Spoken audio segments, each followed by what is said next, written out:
Sometimes to really understand a crisis that affects millions, you have to start with just one story, a single moment. We're going to see how one absolutely tragic event on a dark highway uncovered this huge, complex web of failures, and how it might just show the path to a safer future for an entire country. 45. That's the number of people who never made it to their destination on the morning of October 30th, 2013. This is their story, and really, it's the story of the system that let them down. So to really get what happened, we have to go back to that night.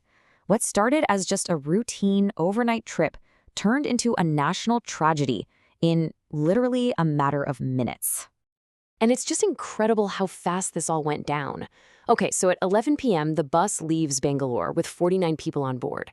For hours, everything's normal. But then, at 5:30 in the morning, the driver tries to overtake another car at high speed. Just 1 minute later, he loses control, hits a road culvert, and the impact immediately ruptures the diesel tank. And then, just 1 minute after that, the entire bus is an inferno. The fire spread so fast, so incredibly fast, that only 7 people got out. 45 other people were trapped inside. They were lost. I mean, the scale of this loss was just staggering, and the whole country was demanding answers. So, of course, an investigation kicks off, starting with the crash itself. But as the detectives started digging deeper, they realized that the fire wasn't just a simple, tragic accident. No, it was the end result of so many hidden failures. At first, it looked like a pretty clear-cut case. Investigators confirmed, the driver was speeding. They also found out he was completely overstressed, forced to work a double shift, which points to some serious fatigue. The road culvert he hit? Poorly designed. And, of course, the diesel tank split open on impact, which just fed the blaze. It looked like a terrible mix of human error and bad infrastructure. But that wasn't the whole story.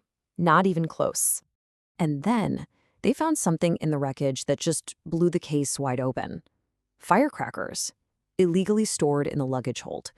They figured a spark from the crash must have set them off, which would explain the terrifying speed and intensity of that fire. And that one detail? It changed everything. Finding those firecrackers was like opening the floodgates. The official report, which was like 400 pages long, came to a chilling conclusion. This wasn't just about a tired driver or some illegal cargo. This was a complete, total, systemic breakdown. You see, the real problem wasn't just one thing. It was a cascade, a chain reaction of failures. Yeah, it started with the driver's mistake, but that mistake only became deadly because he hit a defective road. And that impact, in turn, exposed critical design flaws in the bus itself. And the whole thing was only possible because of these huge gaps in regulation and oversight. And these failures, they were specific and just damning. The report pointed to major flaws in the bus design itself. The fuel tanks were way too close to the tires. The bus had also been illegally modified to cram in more seats. And the bodywork, done by some unregulated outfit. So this bus was basically a tinderbox on wheels long before it ever hit the road that night. And this is where the story really zooms out. Because this tragedy, as horrific as it wasn't some freak accident. It was a symptom of a much, much larger national crisis playing out on India's roads every single day. Yeah, if you've ever traveled in India, this scene probably looks pretty familiar. It's this incredible, complex mix of cars, trucks, bikes, people. It's a system under enormous pressure. And sometimes it just breaks. 138,000. Let that number sink in for a second. That's how many people died in road accidents in India in 2012, the year before this bus fire. It's an almost unbelievable number. It really shows you the sheer scale of the problem. So how do you even begin to wrap your head around a challenge this massive? Well, to see the way forward, we can actually turn to some analysis from the World Bank. They've studied this issue in depth, and their findings give us a really clear framework for understanding not just what went wrong, but how to start making it right. And that brings us to the solutions. Because, seeing a problem is one thing, but fixing it, that takes a serious, multi-pronged strategy that has to address every single link in that chain of failure we just saw. Okay, so the World Bank lays out these 5 key pillars for road safety. And what's wild is how perfectly the Mahabubnagar crash maps onto this. Pillar 1, management, is all about oversight, the very thing that was missing. Pillar 2, safer roads, points right at that defective culvert. Pillar 3, safer vehicles, well, that's the flawed bus design. Pillar 4, safer users, is all about the tired speeding driver. And Pillar 5, post-crash response, is so critical when you think about why the death toll was so high. Now, the good news is, tragedies like this one really were a wake-up call. India has taken some pretty significant steps.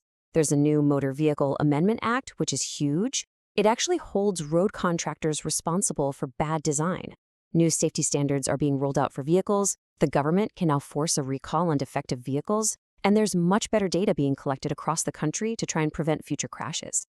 But, and this is a big but, it's not like the problem is just solved.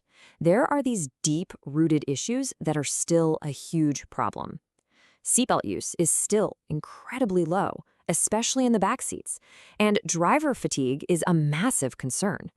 The World Bank found that many truck drivers in India are on the road for about 15 hours a day. I mean, that is just a recipe for disaster. So, all of this leaves us with a really difficult question. The driver made a mistake. The bus company cut corners. The manufacturer had design flaws. The road was defective, and the regulators, well, they failed to enforce the rules. When so many different links in the chain break all at once, where does the responsibility truly lie? And maybe more importantly, what's it going to take to make sure every single one of those links holds strong next time?